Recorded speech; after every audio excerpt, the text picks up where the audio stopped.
Be seated. I just somehow emergency called there on my phone. So if the police show up, that's why. I was just trying to turn off the synth pads. Well, how's everyone today? Well, it's a special Sunday. Some of you might have just showed up because it was Thanksgiving Sunday. We have had big meals here before in the past, so maybe that's why you're here. But today we're doing something beyond we've ever done before. I don't think we've ever taken a Sunday morning condensed service in order for us to go. But we believe it's important at City Center Church here. If you're here for any length of time, you will realize that we love to go. What I mean by go is go out in our community to minister, to care for people. So this is going to be the shortest message I've probably preached on a Sunday morning, probably 15 minutes here. And then we're going to give some instructions on what's happening.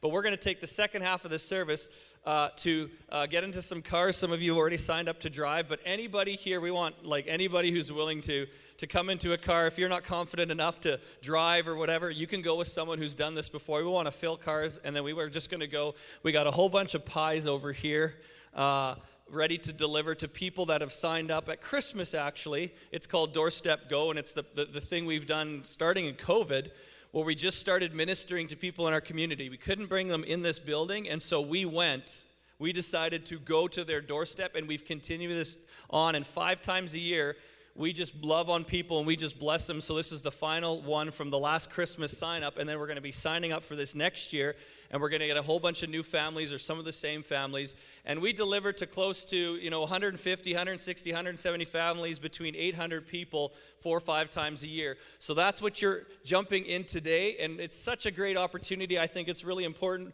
We value this, and we see this as so important that I was like, hey, we can take an hour of our service. It's not going to take any more time out of your week, out of your day, if you're planning on being here. And so we're going to do that. And then after, we're going to have some food and fellowship. Kim's going to order some pizza, and we're going to just come hang out and be celebrating everything God's done and just hang with each other. If you have places to go, I know it's Thanksgiving, so some of you might have some plans. That's fine. But as many people that can get involved, I'm telling you, it'll help change your perspective. It'll help change your life. It's an amazing thing just going on and randomly showing up. Well, not random, but they don't know we're coming necessarily today. But we're going to go to their doorstep and just say, hey, we just wanted to let you know we care about you. It's an amazing, fun time. How many of you have been a part of that before? Put up your hand. Oh, yeah, we got a good chunk of our church. And so we're going to do that today. So I got to jump into this message. It's just a quick word that's been in my heart kind of for today. And it's this idea. This is the opposite. Who's ever said this before? Like, you owe me. Has anyone ever said that?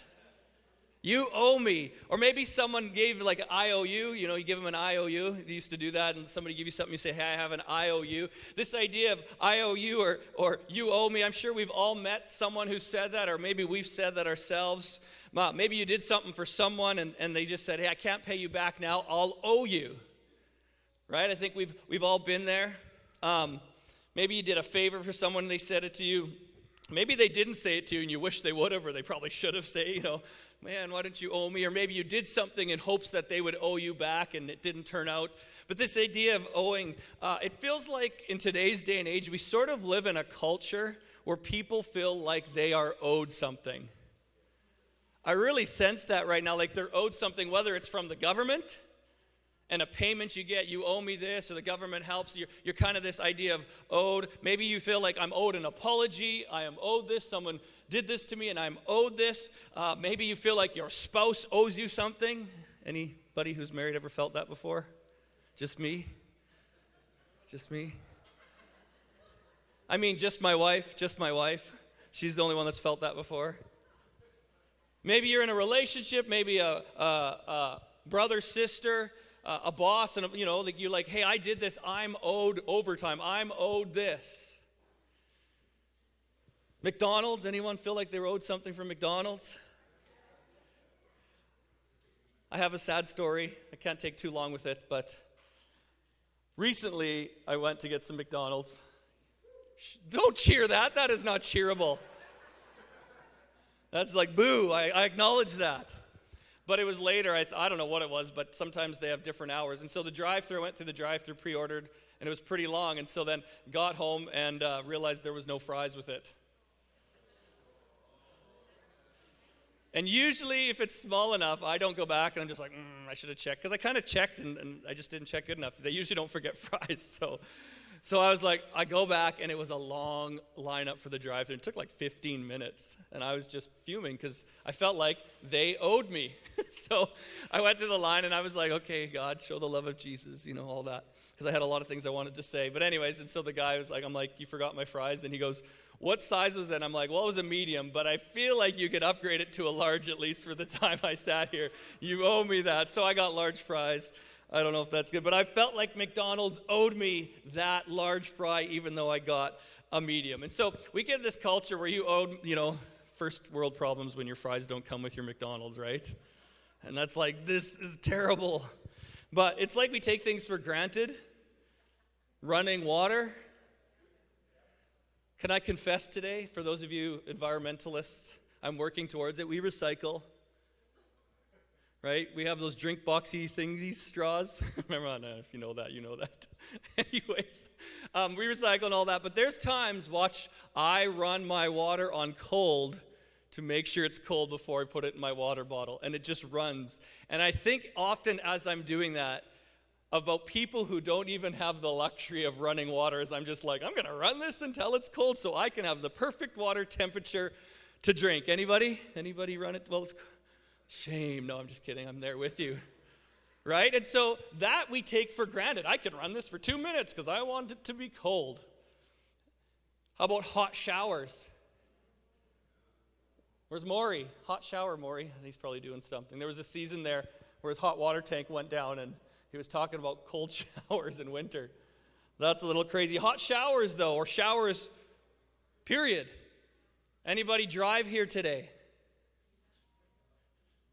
Things we take for granted. Church. The freedom to come church today like this without the fear of being arrested or somebody coming in and saying you can't do that. We take things for granted. Family, things we take for granted. So on this Thanksgiving Day, I just wanted to quickly encourage everyone that we don't fall into this trap. Here's the trap. This is a trap way of thinking. Are you ready for it? And then I'll say a little verse here and talk about someone, and then we'll be done. This is the trap. You don't want to have this way of thinking. We are owed everything, but we are thankful for nothing. This is a trap we can fall into. We are owed, we take things for granted, but we lose sight of being thankful for some of the things like water. Like the person beside you today, no matter how much you fought on the way to church. The kids you have, even though they really were frustrating you because they didn't want to get moved, things like that. So here's the question, what are you thankful for? Luke 17, 11 to 16. This is an account, John writing this, and it's talking about Jesus, and if you read the scriptures before, or his references, he's talking about this, we see Jesus has been traveling from Capernaum to Nain, N-E-I-N, I think that's how you say it, and somewhere in that area, it says it's between Samaria and Galilee, and he's been going to different villages and ministering and praying for people, and things have been happening. And so he's on his way to Jerusalem, which I found out probably from there is probably 132 kilometers. I like this kind of stuff. I geek out on some of it. That's a 28-hour walk. Right? Like we just think, oh, he's on his way to Jerusalem. He's like, here's Capernaum. Hey, Jerusalem. Like these guys took days to get there. And so this was kind of the area he was ministering in. And so his team decided on the long journey they were going to stop in a village probably to replenish, get some more drinks, water, whatever, get some food, fill up on gas, whatever it was. Fill up on donkey fluid. I don't know what they used. And so they get into this village, and as they're walking in, there's a colony of lepers on the outside of the village. So Luke 17, 11 to 16, here's the first verse, and we'll go through it, and then we'll be done. While he was on his way to Jerusalem, he was passing between Samaria and Galilee, and as he entered a village, 10 men with leprosy who stood at a distance met him. So he's on his way to this village, and in the entrance there's a colony of lepers who they encounter. And this was pretty standard in that time to see lepers at the entrance of a village or a camp. Because if you read Leviticus, there's literally 2 chapters on how to deal with lepers and leprosy and the procedures around that. They had to tear their clothes. They had to let everyone know. That was the beginning of ripped jeans. No, sorry. Yeah, I don't have time to keep going on that. They had to make their heads bare. We do a lot of things that lepers used to do. Never mind. Anyways, they had to cover their mustaches and cry, unclean, unclean. They had to let everyone know they were different and they had this disease. So there's a lot of dishonoring things about this custom, obviously, but it's to let everyone know to stay away from them. And so their dwelling had to be outside the camp, and this wasn't just for personal reasons, like we don't like you because it was practical in that they didn't want it to spread throughout the whole camp and take everyone out, right? And so it was practical reasons as well. And so this was their dwelling. And so they're standing at a distance as Jesus is walking into the camp, and they obviously recognized him. So he had been kind of circling the area, doing the circuit of traveling minister and going from village to village. And so they start shouting out at him. It says this, as they saw him in Luke 17 continuing, and they raised their voices saying, Jesus, Master, have mercy on us.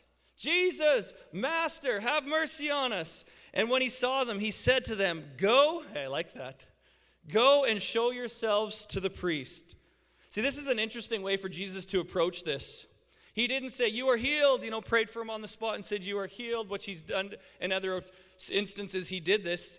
He didn't say, okay, do this or different things. He said, go and show yourself to the priest. He didn't lay hands and pray. He didn't say to them, if you do this, you owe me. He told them to go show themselves to the priest. And so we just think this was a basic statement, but it was not. First, as lepers, as outcasts, as contagious people, they're really not supposed to be around anyone else. Second, if they are, they have to let everyone know how shameful they are and make sure everyone keeps a distance away from them. If they didn't, they'd be in trouble. Unclean, unclean. They had to go through this process if they were going to go be around people. Third, the reason you go to a priest is if you are recovering and getting better. They could go present themselves to the priest. The priest would look at them and do this. In the 2 chapters, he had a way to figure out if the leprosy was contagious or if it was, healing and all that. So you had to show yourself to the priest. The priest would look at you and make a decision if you were allowed back into society.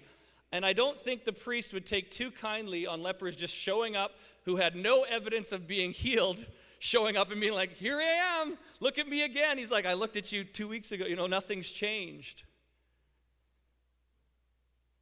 And so I'm sure there was some discussion on whether they should do this or not. Hey, should we go? Jesus said go to the priest, but we still look the same. What is he talking about? We can't go there unless something's different. So I believe there was an element of them taking a risk to do this. Or at least they were going to have to endure the shame of walking through everyone and, hey, here I am, I'm unclean, I'm unclean. And then I'm sure they thought to themselves, what do we got to lose? And so they decide to put their faith in Jesus' instructions and go to the priest. And I love this. Luke 17, continuing on, it says, as they were what? Going.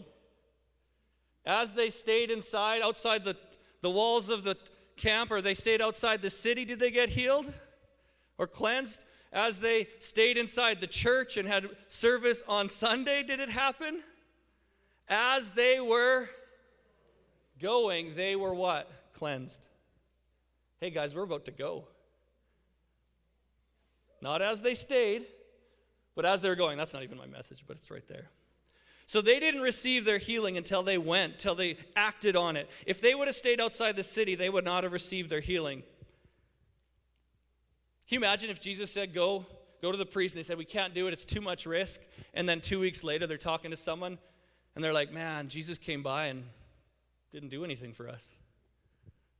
We saw Jesus, we encountered him, we asked him to do something, and it didn't do anything. Maybe we've been there before. We're like, Jesus didn't do anything for us. Didn't seem to work out, or why didn't you do this, Jesus? But maybe there was a go instruction that we had to be willing to do. That might have been a bit risky, but we kind of backed off from it. And so it continues on, it says, now one of them, so they were cleansed. Now one of them, when he saw that he had been healed, turned back, glorifying God with a loud voice, and he fell on his face at his feet, giving thanks to him. Giving what? Look at your neighbor and say, give thanks. Giving thanks to him, and he was a Samaritan. So if you continue to read this account, you'll see that Jesus, after this, asks the one that came back, said, "Where's the other 9? Where did they go?" There's other 9 who are healed and cleansed. But the reason, obviously, the 9 probably kept going and didn't come back is because they may have been cleansed by Jesus, but they had to get cleared by the priest. They did. Just because they're cleansed, they had to go get cleared by the priest in order to give them the stamp of the approval. I think there's more meat on that. I can't sit on that. I think that's quite profound. But they were obligated, watch this, they were required. You could say they owed it to the priest to go see him. It was by law, they had to do that. So they go back, and the other leper didn't keep going. Why? Because 9 of them were Jews. This is just my theory a little bit with this. They were Jews. So cleared and cleansed for them meant they could go back into society. They could join back into society, come back into the camp. They could be a part of it. They didn't have to cry unclean. They could walk around, not be dishonored. And maybe, just maybe, because they understood Jesus, they recognized him, they knew that Jesus was called for the Jews. He was sent there for the Jews. And so there might have been a little bit of like, I got to get to the priest, I'm going to do this. And maybe they thought, I'm owed this a little bit. Like Jesus is supposed to be praying for us. This is who he came for. We're owed the right to belong in the city. We have this right as Jews. We're citizens after all. And so maybe at times we've had it. I'm a Christian. Jesus owes me a bigger house. He owes me peace. He owes me money to pay my bills. He owes me forgiveness. Of course everything's supposed to go right in my life. I'm a Christian. I have Jesus on my side. Of course Jesus is going to take care of it. Of course I'm protected. I'm a Christian. That's what I'm owed. See, how many things do I have in my life where it's a you owe me mentality? Because we may take God for granted. How about things in our lives that we have a you owe me mentality because we take someone for granted? Or something for granted? 9 continued on. 1 went back. Why did the 1 go back? This one was a Samaritan. If you know anything about Samaritans, they weren't accepted in society anyways. Jews weren't even supposed to interact with them. They were the less than. They were the down and outers. They're the ones no one wanted to talk to. So that Samaritan wouldn't have any expectation on Jesus. Really. Jesus wasn't sent for the Samaritans. The Samaritans still would have been accepted as first class, even if they presented to the priest. They still would have been less than, would have been an outsider. I don't think the Samaritan thought, you owe me Jesus. So when the Samaritan realized what Jesus had done, watch this. He wasn't thinking, I was owed. It says he was overcome. See, you don't get overcome if you think you're owed. So here's the question as I wrap up here today. When is the last time we have taken a moment to realize what Jesus has done until we are overcome? Come on, we can't forget that, church. In light of everything that's going on, we have to be able to take moments to go, step back and go, we're not owed this. We're not owed this. He chose to do it for us. And so when can we just take moments to think about it, and instead of going kind of like take it for granted or we're owed, say, man, I want to be so thankful that I'm overcome. What do we overcome with? With thankfulness. It said the Samaritan went back. I love it. Glorifying God with a loud voice. Church, do we have things to glorify God with a loud voice? Come on. I think sometimes praise and worship is not loud voice enough. You know why? I can't preach today. I can't preach today.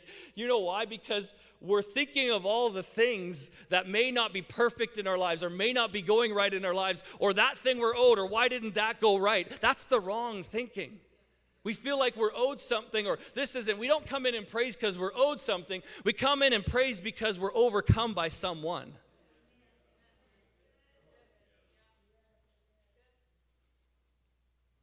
And if you are overcome by the things God has done, then guess what? That loud voice just comes out of thankfulness and gratefulness. And so you don't have a choice but to praise. So if we stand here with our hands in our pockets, I challenge you, you might be in a position of feeling like you're owed, but you need to step out of that and say, how, God, can I be overcome? With a loud voice, and then he fell on his face at his feet, giving thanks.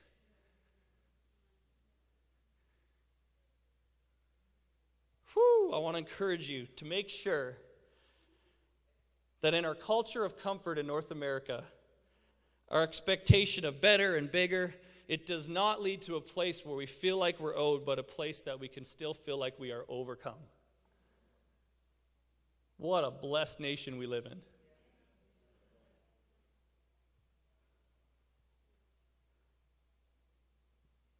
The fact I can breathe today, I am thankful.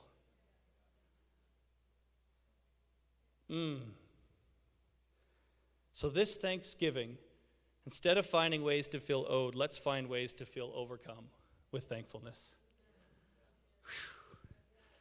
Even talking about it, you could just, the presence of God is here. Come on, let's just take a few seconds. We're not going to have music. Usually we try to hide it. But in your own voices, why don't you just, whether you're brave enough to say it a little louder, why don't we just say something you're thankful for to God? Come on, in your own voices, just lift up your hands, lift up your hearts. God, we are so thankful for the breath in my lungs, Father God, that you sent your son Jesus, that you care about me. So thankful.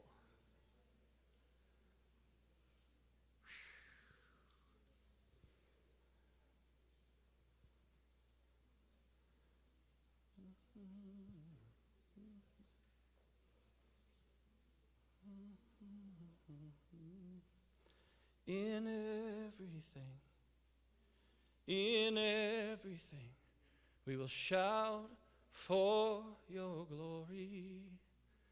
In everything, we will shout forth your praise. Our hearts, they cry, be glorified, be lifted high above all things.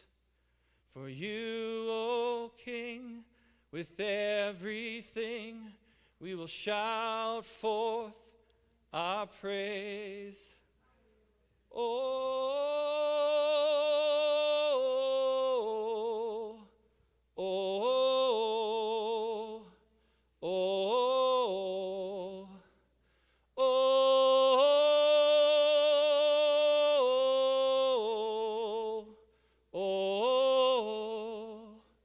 oh. Well, Father God,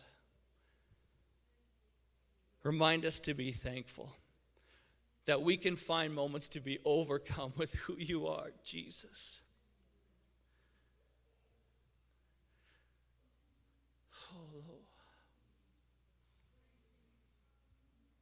My hearts, they cry. Jesus, we are thankful. We are grateful. Jesus.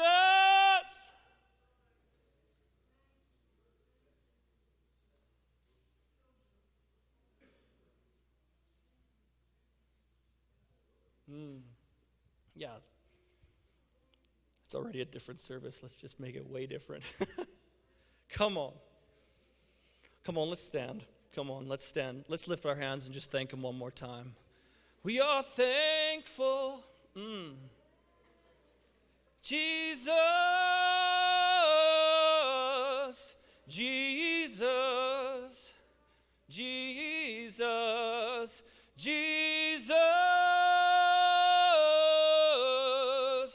Jesus, Jesus,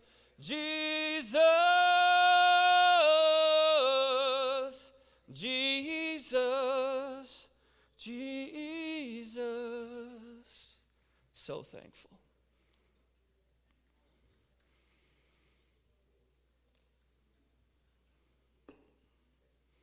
Whew. All right, you may be seated. No, stand up. No, I'm just kidding. Hallelujah. Man, what a good way to go out, though. Come on. I ready to just show the love of God. All right, so if you are not here for Doorstep Go, it is totally fine. If this is something you just showed up today or you weren't planning on it, this is kind of our soft dismissal for our service. It was short. Come back next week. I'm starting a new series about going beyond, and I'm going to talk about, I think, 2 parts on talking about how we can go beyond our insecurities. I have been noticing this, and I'm absolutely convinced almost every relationship struggle, every thing that you kind of deal with the people in your life stems from not the problem you have with the other person, but the insecurity you have about yourself. Oh, that one, just leave that. I know that hurts already and we're not even there, and I'm talking from experience. We all have this. It's something we all have. But to the level that our insecurities rise up is the way we relate to others. So I'm going to talk about that. Then we're going to do one about beyond complaining. God's really been checking me. Ask my staff. I'll be saying something and I'm like, no. God's checking my heart. I'm moving into complaining. I need to stop. So that's going to be good. Wear your steel-toed shoes. It's going to hurt. No, it's going to be good. So if you need to, after, you can listen to these instructions and see if you want to join in. We're going to go around.